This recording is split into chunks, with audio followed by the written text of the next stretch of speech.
Gary Das. I want to apologise first. I feel like this episode is well overdue. I don't know why you haven't been on it sooner. I'm really excited to have you here today. We have known each other, been friends, been part of the inner circle, you, me and Joy, for a really long time. 2016, I think it was, when we first met. On Key Person of Influence, Daniel Priestley's accelerator. And I think over the past 9 years, we've both had our evolution of our businesses, our growth. I've seen your changes from having a brokerage, a mortgage brokerage, growing that, but also expanding into, alongside your mortgage brokerage, other businesses and other passions that you love and turning those into businesses. So today, we're going to get stuck into your evolution and how you know and how you coach and train other business owners to focus on the fun stuff. It would be really great if, to begin with, you could just put my listeners in the picture of who you are and that kind of that journey from 2016, what you do now. Yeah, thank you very much, and thank you for having me, finally. So yeah, I started self-employed back in 2006, and the summary is I spent 10 years building an almost seven-figure business that I absolutely hated. I was first in, last out. I adopted a lot of my dad's habits. I was back to work 3 days after my first daughter was born in 2012. And I just recruited too quickly, had to upscale, downscale, get rid of team and everything else. And it was in 2015 when my wife and I wanted to move home, having been in mortgages for 20 years now, that I went to my bank and they said no because of how you earn your income. Right. And it's basically started me off on starting all over again. Because of the credit crunch, I'd done insurance for, almost 7 years. And that was how we met, because I had not done any marketing during that whole 10 years. Wow. So from 2006 till 2015, all I did was buy my leads, names, numbers, email addresses from Money Supermarket or third-party companies. And whilst it was profitable, whilst it wasn't fun, when the bank said no, it basically meant that I found a new mortgage lender within 17 days. I found my opportunity after 7 years to get back to mortgages and to basically wipe the slate clean and start all over again. And I vowed I would never buy a lead. So I saw people in fitness turning around saying, building a personal brand as we know it now. I just thought, how can I share this message for self-employed people? Found Daniel Priestley, and that's how we met. Yeah. And then went on that whole KPI journey. And really it was in 2016, my whole idea was I don't want anybody to get a no from the bank like I did. And that was my whole kind of mission, was just to go on this content marketing spree to attract clients, leverage social media, do everything differently. And then fast forward to 2019, I'd started to do that, and I'd really realised at that point that I didn't want anyone else to build a business like I had for the first 10 years, that kept them trapped, that I ended up hating. And that sort of launched off of the back of my book, off of winning an industry award, a whole training business for mortgage advisors, financial services individuals. And then I've now, stopped advising, focused more on the fun stuff. Yeah. Built a business that basically my brokerage is now 1 hour a week, 2 hours a week. Amazing. And I spend all of my time trying to help other financial services professionals to not make the same mistakes that I did. I love that. And also just the fact, if anybody's watching the video of this, I think they're going to be shocked that you're in financial services anyway, because you're complete No, opposite. I'm not a PT. There's no way anybody thinks that you're a mortgage broker. But I don't know if that's a compliment or not. No, actually. It's a compliment. I knew you were going to be in shorts today as well. I think if it's raining, you're in shorts, aren't you? That's just the Gary Das uniform. But just going back to when we met and you had the insurance business. So you were really unhappy. Did you scale it down? Did you close it down? Or what did you do at that point? Yeah, so I'd had my most profitable year ever. I went to my bank. They said you can't move because I'd left the profit in the business. We'd found a house we wanted to move to, and in the July we put a mortgage offer in, or put the offer in. In the October we moved into the house, and I said to my team, right, you've all got 3 months to find new jobs. Okay. Because on January 2016, I'm starting all over again. And bearing in mind, I just doubled my mortgage. We were moving, and I'm basically going from a 6-figure income to basically putting myself at risk, starting all over again. That's how bad the pain was, really. And that New Year's Eve was the most drunk that I have ever been, saying goodbye to that previous sort of life, as it were. Yeah. And then you went into mortgages, but in a completely different way, which has kind of led to the rest of your business life ultimately, hasn't it? Yeah. So There's one thing I always think about when I think about you, Gary, is that you show up no matter what on socials. I don't think even if I'm not on there for a week, if I'm on it every day, like if I'm on it, you're on it. Like I see you showing up, and I think that's one thing that I always think that I take inspiration from you from, because I know that that's what you're passionate about, in teaching others how to take control of your presence, your brand. So just when you shifted to this strategy in your mortgage brokerage to begin with, what impact did that have? Huge. So take this month, for example, in my training business, we've generated 70 leads organically with no paid advertising whatsoever. Wow. And that's been consistent for probably the last 6 or 7 months. Oh my gosh. And it's just through the methods that we now teach people in terms of building online assets and stuff. But I had no idea, no social media presence. I was like everybody else, watching it as a voyeur. Yeah. Seeing all the cats on skateboards and people who used to sit there eating their food at the beginning of their Facebook lives and all that kind of stuff. But I just made a commitment on January 2016 that I would just post every day. And then by the time we got to June, I started doing video. By the time we got to November, I did 30 Facebook Lives for 30 days, and my mates absolutely ripped everything out of me that I possibly could. And that got over all the fears and the anxieties. But since June of 2016, like even today, I hate doing video.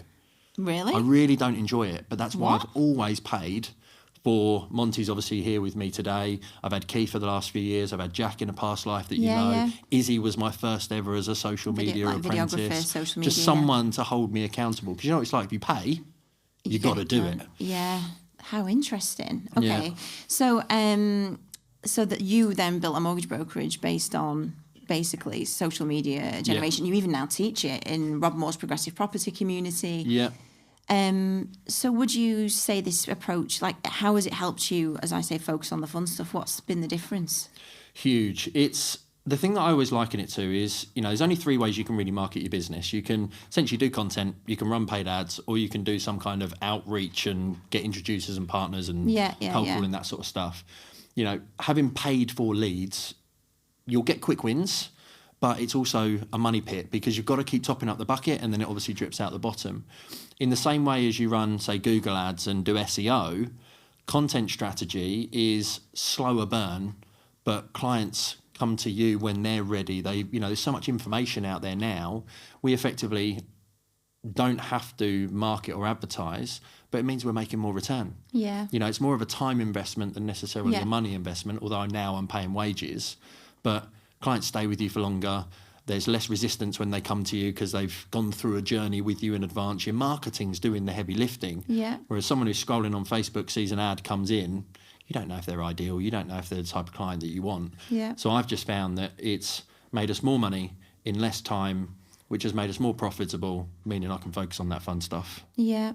And it's definitely made you... So if I just focus on the mortgage business for a minute, we're going to move on to kind of where you've pivoted your life, and I know you really enjoy. But just in the mortgage business, like I know that the content and everything you created for so long has positioned you as the key person of influence in most groups that I'm in. Like if somebody's asking about a mortgage, it's Gary's that's tagged all of the time. And I guess just ultimately, how much time would you say that you dedicate to that, the content creation? Because I feel like there might be some people listening to this going, but paid ads, I can either get somebody else to do it for me, or content creation sounds like another job in itself. Like how much time would you say you're dedicating to it? I think anyone starting out, and we've got a guy who literally just joined us last Wednesday as an example, and he was messaging me on Friday like, I've done 3 posts and got 7 followers. Like, this feels like a massive waste of time. He'd put half an hour into it each day, but he got his first inquiry on Saturday, I think it was, and then was sending me a picture with like his first P person who had seen his content. So it's like, it can happen really quickly if you get it right. But we teach our clients to do it like on a walk and talk, or when they're sitting in their car, or just doing it in their day. As Gary Vee says, document, don't create. There's things happening in our day all the time that you can just grab your phone and talk about. And that was all I started to do in 2016. When someone asked me a question, I thought, okay, someone else might want to know this, and I just used to type about it. And then we started to record video about it and put them on YouTube. And God, I hate looking back at those videos now. Do you remember the period of time where you were always on the treadmill? Was it treadmill? In the gym. The cross-stepper thing in the gym every single day. You were talking to camera on the cross. I remember that period of time. Yeah. There's even worse ones where, bearing in mind my wife is my hairdresser, I think my fringe must have been about this big. I'm like, what is going on? But age. So, yeah, document what you're doing while you're doing it is the easiest way. And I think that's because there'll be lots of people that know they need to get out of their own way listening to this. And for me also, it's not about it being polished, is it? It's just Not actually, no. Now AI's come around, people just see deep fakes everywhere. So it's actually, you see, I always look at the fitness industry because it's an oversaturated market. There's fitness influencers everywhere. They're all trying to pitch that their way's the best way. Yeah. People are interested in fitness 365 days a year, but some of the biggest and best accounts are just someone who's sitting there with their phone chatting away. You know, all right, Mel Robbins is one of the psychology type people. You know, she's got a massive following. Crazy big, yeah. But you take hers, she just chats to the camera. Yeah. She shares more podcast stuff now. But then you look at Alex Hormozy, where it is all, say, polished and high-end and everything else. I think for someone starting out, it's way more authentic and you can see people are just doing well off it. Unless you're a huge influencer, just grab your phone and talk to it. It's the simplest strategy. Yeah. And just next question then. If you're saying just grab the phone and talk to it, totally agree. Somebody's like, I would love to do that, but what on earth do I want to say? What am I going to say? What is the easiest strategy, do you think, to just get started? Talk about problems. Yeah. Someone who asks you a question, you know, in a mortgage sense, can I get a mortgage with 1 year's accounts? How much deposit do I need? You know, we get things now. Coming up here today, I literally grabbed it and just said one of the best ways to leverage yourself so you don't have to create content is be interviewed on a podcast. You know, but you can't get invited to come on in interviews unless you've built a brand and shown some credibility or content in one of those kind of ways. Yeah. But any question that your client asks you, talk about that as a problem, share what the solution is, add a simple call to action, and do that consistently for 90 days. Yeah. Perfect takeaway to get started on. So, Gary, right? You have come from financial services, but basically you've taken everything that you've learned and this kind of experience of not enjoying your business, not focusing on the fun stuff. And I know how passionate you are about helping other businesses, and you help other businesses in the financial services niche, but I know you help other kinds of businesses too. And you apply all that now, don't you, to your business Systemize and Scale, it's called, isn't it? Yeah. So can we just delve into the ethos behind that Systemize and Scale, and what it is that you teach in there, and I guess what kind of business owner you're helping in there as well? Yeah, we've gone through a transition massively. Like 2019, my industry was just asking me, Gary, how are you doing your videos? Like someone called me the granddad of content marketing in financial services. I'm like, Christ. Wow, I'm not taking that at 43. I know I'm going grey, but that's ridiculous. But it was just one of those that I just opened a Facebook group and started teaching some people how to do it, and they got some results, and then that grew and grew. And then obviously I planned a whole events business in 2020, and then we got locked down for 2 years. So I basically did a load of online kind of masterminding, got some qualifications myself as a coach. And then as the world started to open up again, it was like, we need to get back in a room and be around people. Yeah. You know? So in August 22, we started to run in-person masterminds every month. And we got to September 2024, and I just kind of lost the passion and drive for it. Like, it's quite time intensive, organise an event. Yeah. Less people tend to show up. There's an excuse. There's various different things. Keeping the energy of the clients was a challenge. Yeah. So in October last year, I set about restructuring everything and taking kind of the best learnings over the last, since 2019, and basically revamped the whole model and relaunched it in January under this Systemize and Scale brand. And it's because when I was looking at things like, you know me, I'm quite military in the way I do things. I kind of have that I don't know why. Really, you parents, have that energy, actually. yeah. If we go back to childhood, it's definitely mum and dad. But it's like, we kind of went off of the back of being like, we are the SAS at helping you build your financial services business. And we'll hold you accountable. We have boot camps and mission briefs and battle plans and all this kind of stuff to help people get set and sort of set. But we now have a systemized playbook and we have a scale playbook. And where anybody is typically starting out, like some people come to me at £1,000 a month, just gone self-employed. Okay. I'm like, you don't need a coach. You've just gone self-employed. You just need to work fucking hard. Hope we can swear. Yeah, you can. You know I'm going to anyway. No, you can. But, you just need to work hard. You just need to get out. You need to post on social media. You need to go to networking events. You need to tell everyone you know that you've gone self-employed. Like, do the hard labour and just get yourself to 5K. Yeah. Because once you're at 5K, then you can really start to focus. But one of the things that I've had since 2016 and why average mortgage broker income is 60 grand a year. Right. In 15 months, I did 324. And it was because when I first started speaking to people, you and I had a conversation in January. I'd say, okay, Emma, when you're thinking of buying, when you're thinking of moving, whatever it is, I would put your name, number and email address into my CRM system and create myself a task for August that year when we were talking back. Yeah. So by the time I was going through my year, I was just building this massive list.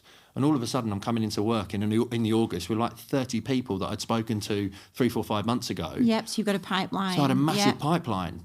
So the whole systemized sort of ethos and playbook is having scalable systems with a robust customer journey, with building a list, grabbing all of that side of it, and basically plugging your leaky bucket from day one. Mm-hmm. Once you've got that, then you can also create time, because you remove repetitive tasks, to then focus on building an audience and gaining authority in front of that audience as well. And that's kind of the second piece to it. Yeah.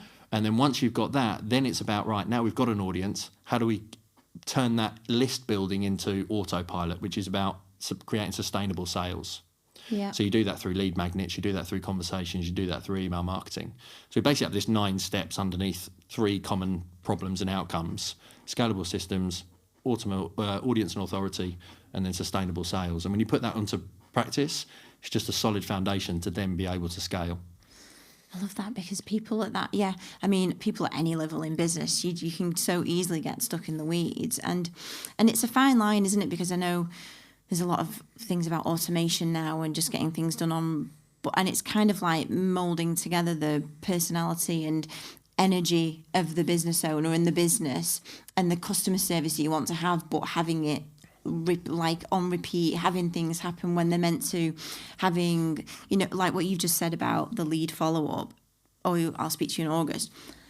People will say, I'll speak to you in August. Most people don't, do they? And it is one of the most underrated things to fix, I think, in a business, isn't it? That saying, it's like at the very beginning of the trust piece, isn't it? Because saying what you're going to do and doing it, like, oh God, they did ring in August. Wow. Like it's such a trust builder, isn't it? When they make that decision to go with someone, that's where they're going to go. Yeah. So, sorry. No, I was just going to say, if you've been doing your content marketing and your email marketing in that sort of, whole journey, you're just constantly keeping yourself in that mind's eye. Yeah. And that's the kind of piece to a lot of it, really. Totally. And I know that a lot of business owners were like, God, it's hard enough, I'm getting the leads, I'm speaking to people. This systemize and scale piece, I know you love tech. I know that you often wake up at 3 o'clock in the morning and go downstairs and think, I'm going to build something new in my CRM. I've seen you do it. I know you do that. Adult Lego. Yeah. So somebody's thinking, God, this just all feels like quite complicated. No, and how do I get it systemized? What would you say to that? First of all, you need to work out what your process is. And like, I am horrendous at DIY. I always use this as kind of like the analogy. Like, I can bake, but give me a load of ingredients and no recipe and I will be horrendous. But give me IKEA flat pack furniture and electric screwdriver, I'll be able to put that stuff together. Yeah. So if you have a process and a way of doing something, and you'll know this in terms of the business owners you work with, if you have a process, the goal is to structure that process, then to look at ways in which we can make it repetitive and systemize it effectively, just documenting it. And then you can actually delegate it to a person, because if a person runs the system and then runs the process, the key thing is slow and steady. Like, we work with people who are so fearful about tech.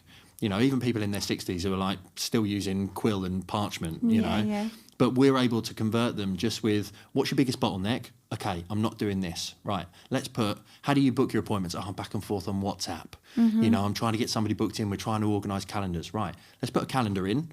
You just give somebody a link. They book in. We'll link it to your Outlook. And then when they book in, we'll send them an email that says, thanks for booking. We'll put a little wait step in that says, here's a reminder an hour before the appointment, and you've just saved yourself time. Yeah. But if you're doing that 5-10 times a week, and it's taking you 5 minutes to organise all of a sudden now they've got more time for content or what moves the business forward. Yeah, totally. So just applying it to your own business then, so I know you've got the brokerage, you've got multiple businesses now, you've got the brokerage, you've got your training business. Just in terms of, because you're also a family man, you've got 4 children? Under 12, 13. Yeah, 4 children under 13, yeah. How do you, like, what's enabled you? Because I also know that you love the trips with the kids, like taking Hunter to football, like all the stuff that you do. How have you been able to do both? Probably coming from a lot of what drives me is obviously the fear and the anxiety that I had pre-2015. So going back to work 3 days after Emily was born, it's one of my wow. biggest regrets. But when Willow was born, my wife had to have a C-section, so I had to be at home for 2 weeks to help out and everything else. So being forced into situations. But I think reflecting on the whole journey, it's like effectively my scale playbook is kind of where it comes in, because you need to have structure in terms of how you run your business and what goes on. You need to make sure you're converting at a consistent level. Then you can begin to automate as much as you possibly can. And with those three things set, then you can leverage. Mm-hmm. And as soon as you can then leverage, my thing is always something should cost you time, and you invest that time before you're then able to invest the money in the leverage to give it to somebody else. As in, do you mean you should understand how to do that thing to pass it off to somebody else? Or? Yeah, it's like, I'm equally someone who loves to start stuff. Like, I'm such a good starter and such a horrendous finisher. So it's like, even with the system that we now have, we've got active CRM, we're up to like 70, 80 businesses. I've got it to a certain point, but I launched that 2 years ago. I've done all the sales, all the recruitment, all the structures, all the automations, built it for the brokerage, built it for the training side, But now I want to start bringing in some AI, and I want to see where we can take it to the next level. So literally in the last 2 weeks, I've now finally recruited somebody to take a lot of that stuff away from me. Mm-hmm. But I also think you can't manage what you haven't necessarily done with yourself. So now we're at the point, I've leveraged that. Now we can expand it. So my goal is to go back now to something else and say, okay, where's the next layer of growth? Yeah. And then go through that whole cycle all over again. Mm. Yeah, no, I get that totally. So, and just with AI, what's your... Yeah, it would be just good to understand what's your plan with that, because I know it's just such a hot topic at the moment. And I'm actually speaking, one of the next episodes is going to be an AI consultant. But what are you doing with that in your business? So I've been using ChatGPT since the outset. Content writing, ideation, disputes, legals, contracts, reviewing spreadsheets and giving me data analysis off the back of it, all of that kind of stuff. Now we're starting to use conversational AI in our automations and in our marketing. We're now starting to build in some AI agents. Mm-hmm. So the new marketing automations guy, my social media manager every week spends ages looking at all the data across all the platforms, seeing what's top performing, all that kind of stuff. In terms of posts and things. Like what channel's doing well, what post is doing well, what the metrics are, all that kind of stuff. We can now just build an AI agent, plug it into all of those. It will basically do the assessment in seconds and then provide the report that would have taken Kiefer hours. So again, we're using AI. Almost you have a person that's then running AI. Again, it just creates time and capacity. You don't need 3 people now. You just need one with a couple of AI behind. Yeah, it's exciting. So it's better leverage. It's exciting and scary, and but actually, the thing that I think I've really learned in the past 18 months as we've got better and better with it, my page, you just have to start, don't you? Just have to start and test, because nobody knows what they're doing. There are no real experts per se in kind of our business world, is there? In just like running businesses, we're all just trying and learning. And I think that's one thing I always take from you, Gary, is that I think you just get started. Like, you just get started and go for it. Like, you just show up on camera and go for it. And do you ever have moments where you don't feel like it? And how do you get around that? Or... all the time. I think one of the things that I find is the more you do the things that you don't want to do, the more success you get, the more it becomes a bit of a habit. It's a bit like being tattooed, I don't like being tattooed. I don't enjoy sitting there. Could have filmed me. But there's almost a personal challenge in like, how long is he going to tell me to finish before I get through that pain? So I get addicted to the point of enjoying things that are slightly uncomfortable, and I think you can train yourself to be a bit more like that. But all of that stuff for me is just about like, how do I create more time? And the only way to create more time is to leverage as much as we possibly can, and to, whether it's through people, whether it's through technology, whether it's through some way. Because like you say, my ultimate goal would be to do nothing every day and just, ride my motorbike, go on holidays, pick up the kids from school, play some football, do some of this, that and the other. Get bored. You would definitely start something new though if that happened. Yeah, I probably would. I'm pretty sure you would be launching something new. Yeah, but I think I definitely have more time now than I've ever had. But it's fun, isn't it? It's just like playing computer games when you're a kid. You just got. If you look at business, I think, as games, then it just makes it way more enjoyable. Yeah.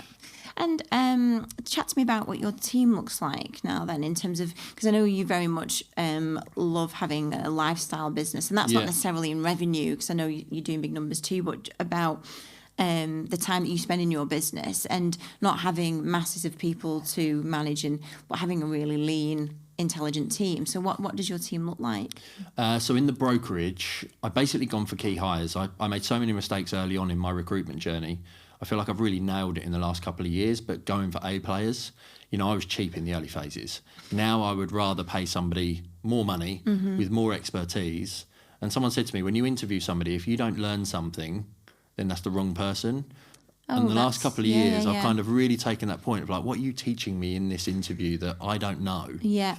But my mortgage brokerage is one administrator, one advisor, a business development manager, and a marketing person.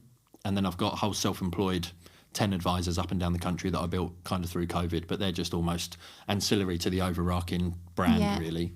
But they're like franchisees in some respects. So we help them, we coach them, we get them together quarterly, all that kind of stuff. Yeah. In the training side, we've got Kiefer who does all my socials, Monty who does all the editing, Anna who does all our client success and accountability for clients, and then Chris has just joined in marketing automation. So he's now helping our clients with the system side of things. And again, that's freeing me up because I was the bottleneck to our clients, but also the growth of that SaaS product. Yeah. So it's slowly but surely creating more time again. Yeah, we are always the bottleneck in our own business, aren't we? And just so what I know you just talked about like and freeing you up. Are you quite discerning about I need to be constantly offloading, like I'm doing this now, but who else is going to do that for me? Like what is that process you go through to keep, I guess, elevating you to the next level? Yeah, I think I started like most people. Did you start with the whole complex yourself of like, no one can do it as good as me? Oh my God, totally, yeah. That was me for ages. And I think that was my problem in my first 10 years. Team of 15, no manager, me being in the office, first in, last out, that kind of mentality. I probably went a little bit the other way for a bit of a period of time and just sort of gave away things almost, what was the word? It's like abdication rather than delegation. Yeah. But now, I definitely kind of look and think about high value activities. Like, are we doing the £1,000 tasks rather than the £10 tasks? And I think maybe one of the things that you said to me ages ago was like, look at your week and look at how you're structuring it and go through and itemise what's admin, what do you need to do, what do you need to delegate, what do you need to kind of delete sort of stuff. Yeah.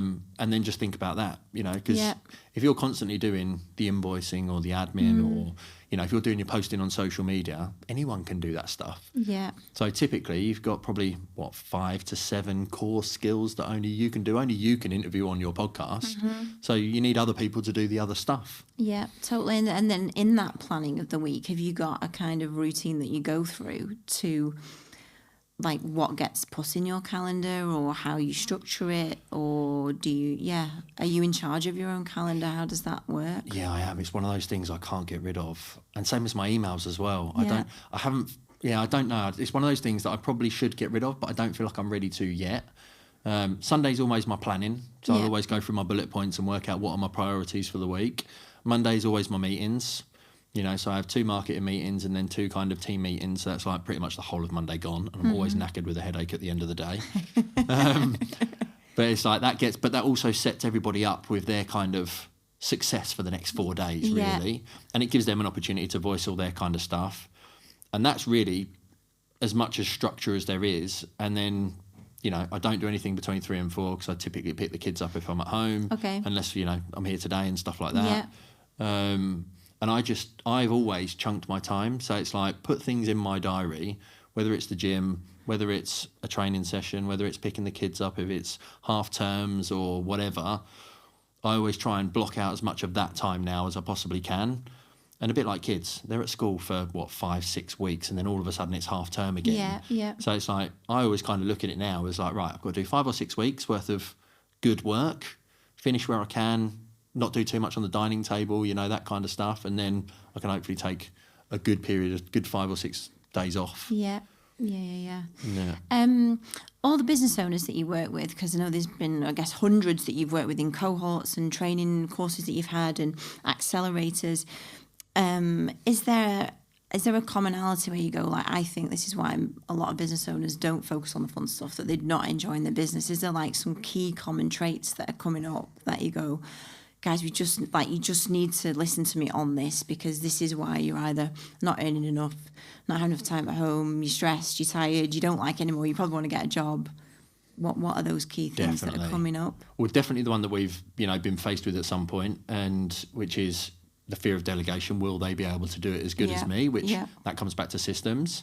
Not knowing the numbers is a massive one. Yeah. Like, it surprises me the number of people who don't have a bookkeeper, don't have a good profit and loss. They chuck a load of receipts at their accountant at the end of the year. That kind of stuff I think is really, really important. What else is there? The fear of recruitment. In some cases, a lot of things that we help our clients with is maybe they've recruited in the past, but it hasn't worked. And then there's just that massive fear of doing it again. Yeah. And also I think really importantly is like, in relation to that, it's like personality profiling. It's a massive thing we do with people, everybody now, clients and also team. But it's like, the worst thing you can do is employ someone just like you. And I did that with my business partner in 2009 when I let my best mate buy in. Bought him out 2 years later because we were both trying to drive the car. Neither of us sat down and said, right, you do this bit, you do this bit. Right. But there's a reason why relationships really work, and it's generally because it's the yin and the yang. Yes, yeah. Someone's strengths is someone else's weaknesses. So I've almost tried to find the weaknesses around, and it's typically finding that right person. I believe everybody should get a PA, an outsource. Yeah. Start with a outsourced PA. Yeah. Your business is fantastic at that. You still do stuff for me and answer our phones and stuff like that, and help us when we're at our events and all that kind of stuff answering. So having that in the background. Then as you get a little bit bigger, bringing it more internal or more in-house. Yeah. And, just those three things I think would be core if you can get right. Yeah, no, totally. What's next for you in there? Like, what are the things that you've what's the plan next in terms of really enjoying your business? And what is that about? Is it about getting more time, more money? What's next? Yeah, I think my biggest mistake on reflection, having started my business in 2006, was I always used, like particularly up until 2015, I used my business as a vehicle to fund my lifestyle. Interesting, okay. And, we had nice cars, we had nice houses, we went on really good holidays. I had 2 children at that point, but I still ended up building a business I absolutely hated. 2016 starting again and sort of going through the journey. I lost my mum in 2022. I turned 40 a few years ago. It really made me massively reflect. That was like a real demarcation line in life for you, I think, wasn't it? That year, yeah. Yeah, I think up until that point, I always wanted a performance business. Yeah. I was like, I need 100 people. I need 8-figure revenues, blah, blah, blah, blah, blah. And then when that kind of happened, because I'm the youngest of 4, so that was the first time that I'd ever experienced a death that was kind of close to me, as you say. And it really did knock me, and it made me really think about turning 40 was like, well, what do I want for my next 40 years? Then losing my mum was like, shit, stuff can happen in an instant. Yeah.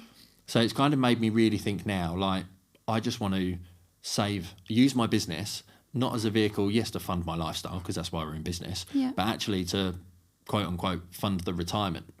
So actually I'm now, which I've never done before, trying to just squirrel away as much money as I possibly can, as quickly as I possibly can, so that one day I can basically wake up and go, right, I don't need to work for the rest of my life. We're done and we're sorted now. And that's really, financial freedom as they talk about it and everything else. So I think that's just the big shift now is like we're in a massive optimization phase of the business. Oh, right, okay. Nothing new. Gary's not allowed to launch anything else. Are you sure? Yes. Is that... 100%. I'm not having any more name changes. No, okay, that's good to know. No more relaunches. You are the king. I mean, honestly, also hats off to you because I would find it exhausting. But you just like, no, I've changed my... Like, I'm going to do this. I feel good about it. Like, you do have a real determination to just make stuff happen. Honestly, I do think that's one of your biggest strengths, that when you go for it. And the next minute, like I'll say, 1 minute you were doing, I can't remember the name of it back in, when you did the Financial Summit online.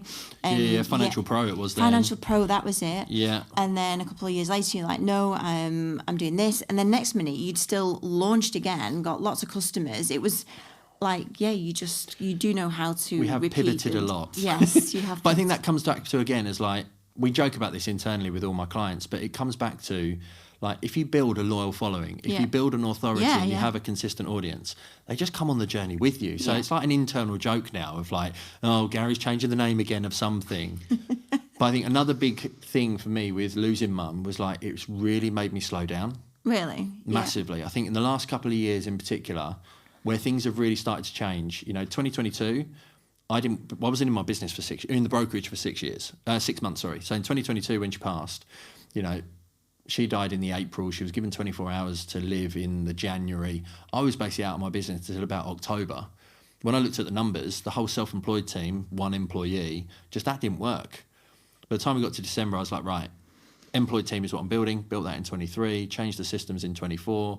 Now I'm making it grow technically without me again. But it's just, I couldn't have done that if I hadn't spent a year almost so slow, almost going backwards. Yeah. And I've kind of carried that on over the last couple of years. Yeah. I just want to pick up on something you just mentioned there when we just joked about the name changes and the pivots, but actually you've got a loyal tribe who say, and there's Nigel Botterill, who I know like you're aware of as well. So I feel like he's very similar in that over the course of time that I've been in his organisation, he has launched so many different things. Some things haven't worked, some things have been a flop, some things have been great. But and whilst a lot of business owners would probably get in their own way and go, oh my God, well, that was terrible. Everybody's going to think I'm an idiot. I can't do that again, or I can't launch something new. Nigel and you, like, you've got this tribe who are like, oh no, I'm in for this. What's this thing now? That is like a really, for me, a key asset that you've got, because if you've got attention, well, then you can sell stuff that helps people.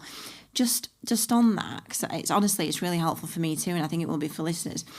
I think number one, it's like getting out of your own way. Like, you just have to not listen to the head talk, don't you? You just have to go and do what you want to do and what's meaningful. But how have you done that? How have you got that tribe of people? Like, well, Gary's my guy, whether he's systemizing scale or whether he's a lifestyle entrepreneur. What's contributed to that? Do you think what's that strategy that's got them there? I think it's just the content marketing. A lot of people come to me saying, oh my God, you're literally talking my language, like in terms of where I am. And I think in some respects, if I go back on my journey, I've been in a lot of places where people have been in pain. Yeah. So I think when you share your journey and document what's going on, sometimes you share something and then 2 weeks later you're like, no, that didn't work. And it's like, oh, here we go again. And as an entrepreneur or business owner, everything we do is the best thing since sliced bread. Yeah. So then 2 weeks later you're having to backtrack and kind of undo it. But I'm always I wear my heart on my sleeve. I say it as it is. I don't kind of sugarcoat it or anything else. If I mess up, I mess up. If I do something wrong, and call someone out where I perhaps shouldn't have done and it goes a bit of backfired. I've had that happen recently. You just have to own it and be a case of, okay. But in that, you're always going to have, and I've got, a little posse that are always the ones that are first on anything that I do wrong. It's like they say, in the woke environment that we now live in, or, during the course of our lockdowns and everything else, it's the smallest group that make the most amount of noise. Yes, yeah. And because everybody pays attention, it makes it even bigger and even kind of worse. Yeah. And I'm still human, I'll get one bad review and I'll still focus on that one, not the 100 or the 99 bloody good ones. So true. Yeah. So true. But yeah, just fail forwards, I think, is the biggest thing. I don't know how many businesses Branson started and then failed or shut down or lost money on, but I reckon if we were to look at all the successful people, they're probably doing something similar. Oh my God, totally. And I think if anybody's like, well, I don't want to fail forward, or I don't want to like call people out or wear my heart on my sleeve, I think just the other thing that you do really well is you just show up simply. So for example, like as I've been talking to you, I remember when you were on the treadmill every day doing the thing. I know that you take Hunter to football at the weekend. Like, I know that you had the holiday in the Norfolk Broads and you were like loving it and you've done it each. Do you know, like you get these hooks, don't you, that I now know stuff, even though we don't see each other loads, I still know a lot about you just as your tribe will. And I think that's easy for anybody to share, isn't it? Just life. Like you said, document, don't have to create new stuff. And I mean, with my MiTV, with my podcast, like if we were at exhibitions, I've had people come up to me going, how did Joe get on at his triathlon? Like, how do you know Joe's name? I'm not actually even sure who you are. But then you get people going, oh no, he really loves it, doesn't he? Or how's Ralph doing? And they really, it's like this, it's a really fantastic way to create connection, isn't it? Without going on a discovery call, it's just, and I think that is one of the easiest things a lot of people can do, isn't it? Just like share life. Yeah, people buy people, not products. Yeah. The amount of people, as an example, will message me like, oh, Gary, do you still do mortgages? And it's like, Like, yeah, we still do. And because I make the introduction to the team, but they have no idea if I'm a good mortgage broker. They've just seen you doing good content around it. Of course we are. Yeah, no, of course you are. But it is very true, that, isn't it? It's like in KPI, like writing the book, people don't necessarily have to read the book to know you're an expert. They just see that you've got a title, a cover, a book cover with your name on it, and they immediately go, you must be an expert. It's that, isn't it? It's kind of like, you just have to claim the space. Well, all the time you do. You have to claim the space, because to be fair, that is just what everybody's doing, isn't it? But you don't need millions. That's the big thing that, I've chased the views and done all that stuff, and like had the 10,000 Instagram account, the 20,000 LinkedIn account, closed them all last year and started again from scratch to focus just purely on my niche. Please tell me why you did that, because at the time everyone told me not to. That makes me want to do it even more. Yeah, but why? Was it not savable? Could you not? I spent too much time focusing on the wrong metrics and trying to be the next viral sensation and wanting to, pay for followers, run a few ads to try and get more followers, £1 a like and all this kind of stuff. And then doing engagement pods on LinkedIn and everybody just being from not this country, which is where all my clients are, liking and commenting on the posts. Got you. And it was like, when you pull yourself out of these tactics, then your engagement just goes through the roof. Through the floor. So again, I'm like, that's where I actually sat there going, okay, so I'm posting on social media. This isn't fun anymore. What's going to make it fun? Let's build a tribe of people that actually want to engage, that then message and reach out. Like, we get people I've had 3 people who could call today to chat next week, purely off of the back of organic content. I've got no idea where they came from. Obviously, our CRM tells us what they've engaged with, and the automations drive them to here, there, and everywhere. So hopefully they come more to the call knowing what's going on. But yeah, it's if you build that audience and build that tribe, it makes such a big difference. 500 people. Think about 500 people in a room. It's massive. 500 listens on a podcast. It's massive. It's then just a case of, how do you do good stuff with it? Yeah, and I think that's key. It's like the story you just told earlier about the guy who last Wednesday, he'd had 7 likes on his post, and even now, like, if there was 10 people in here and all 10 raise their hands that they want to speak to you, for a lot of business owners, that would be fantastic. And I think people, if they're not getting the big numbers, the big views, it might feel a bit soul destroying, but actually you just need the one person to see is like, I want your thing and you're my guy and I want to buy from you, isn't it? And I think that's a really good thing to have in your head. I often do that when I'm like doing a solo episode or I'm writing a post, or when I'm writing my Sunday email. I just need one person to go, do you know what, that was really helpful. Like that has made me take action.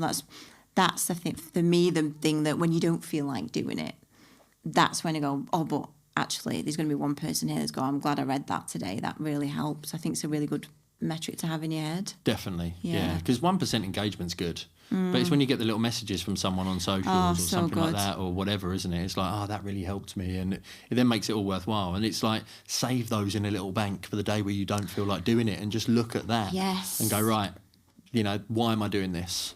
Yeah, do you know, honestly, I think that is such a good tip for anybody. Like, if you've had any kind of good feedback, I know it can be easy to go to like Google reviews and stuff, but if you get that email reply saying this really helped, or I've started doing that, especially with the podcast, when somebody's like kind of commented on it, and it's not kind of a vanity thing, it's totally that, it's just going back to, no, this is actually really helping people, it's worth doing it, keep going forward on the days when you don't feel like doing that is a great a tactic, definitely.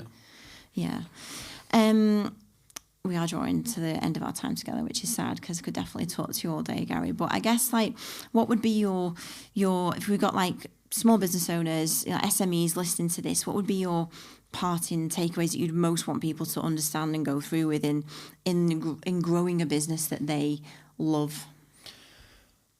Start with the end in mind is kind of the gist. Create a milestone. My journey was to basically get my income back to where it needed to be. Then it was to stop advising. Then it was to make the business run without me. Now it's making it grow without me. Like, you can underestimate what you can achieve in 10 years, but you can overestimate what you can achieve in a year. I think I've said that around the right way. Can't remember if I have or not. Who knows? People know, you know what I mean. Yeah. You can overestimate what you can achieve in a year, underestimate what you can achieve in 10. There you go. Yeah. So it's like, create mini milestones, and actually think about the compound effect. If you just have progress, you'll achieve so much more in the case of 10 years.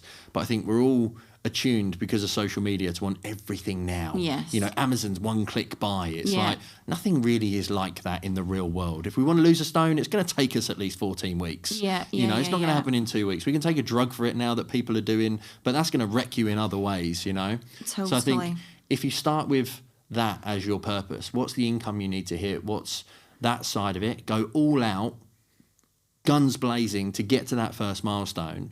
And then you can sit there and say, right, how do I find out, you know, how do I structure my health? How do I structure my picking up the kids? What do I want my lifestyle to look like? What's the actual fun stuff that I'm doing on a day-to-day? Yeah. Or maybe at that stage, not doing, that I now need to factor in. Yeah.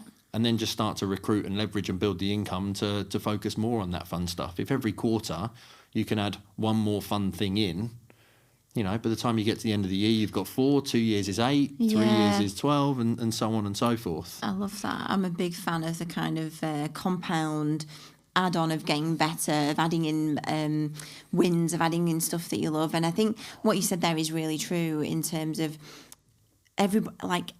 although we've got AI and everybody's obsessed with automating things and doing a million things with only one member of staff, we all have to go through the more harder periods, seasons of our life to get things to where they need to be. Like, there is no pill to take. There is no AI piece of software that's going to solve that immediately without the grind and the hustle. And there is just an element of, to be fair, to get it to the first level you want, it's just, you got to hustle. Yeah, hustle, eat shit for a bit, and just like, it's hard work, isn't it? You just got to graft. You've got to be there for that. And it's when you get to a certain level of potentially income is the first one, because then you get confidence that you've got cash to do stuff with, that you can leverage it and definitely get better. See everything as a puzzle, not a problem. Yes. Because puzzles can be fun, puzzles can be solved, and think about it as, like you said, seasons. Such a key word. This is just a season of shit that you're in. Yeah. But if you strategize it, if you structure it, then it should be short-term pain for ultimate long-term gain. And that's why I like the mini milestones, because, you know, look at it like walking up a ladder or going upstairs.